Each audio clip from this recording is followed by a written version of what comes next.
bienvenue dans ce point marché du mois de mars, un point marché exceptionnel au regard de l'actualité. Comme vous le savez, le 24 février, les troupes russes ont envahi l'Ukraine.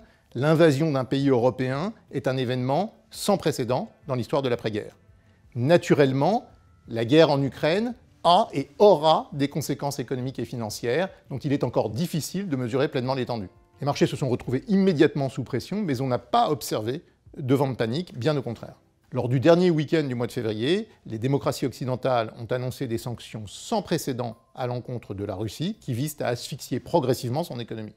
Les représailles, notamment celles des pays de l'Union européenne, et l'escalade du conflit militaire en Ukraine augmentent encore le niveau d'incertitude quant aux conséquences économiques et financières de cette crise. Et ce d'autant que sur le plan purement financier, les banques centrales, avant le début de cette guerre, avaient commencé à communiquer sur un début de normalisation monétaire pour juguler les pressions inflationnistes qui étaient déjà bien présentes. Il est vrai que la hausse des prix des matières premières consécutive à cette crise, le prix du baril de pétrole dépasse désormais les 100 $, eh bien cette hausse va exacerber les tensions inflationnistes.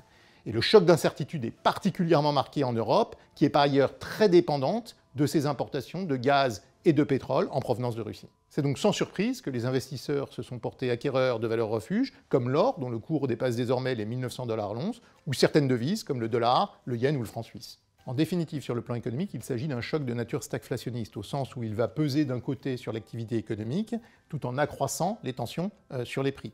L'Europe est très clairement la région la plus touchée. C'est là où le choc de confiance sera le plus marqué. Il peut provoquer une augmentation de l'épargne de précaution des ménages. Il peut conduire les chefs d'entreprise à retarder certains projets d'investissement. Sans compter que le choc sur le pouvoir d'achat devrait se traduire par un ralentissement assez marqué de la consommation des ménages. En revanche, l'économie américaine sera vraisemblablement peu touchée par le choc de confiance. Quant à la Chine, elle apparaît à ce jour épargnée par les conséquences économiques de cette crise.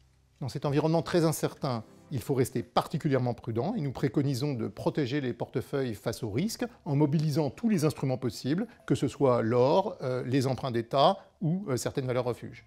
En situation de crise, il est clair que c'est sur les actions, qui forment la classe d'actifs la plus liquide, que les investisseurs peuvent le plus facilement s'alléger.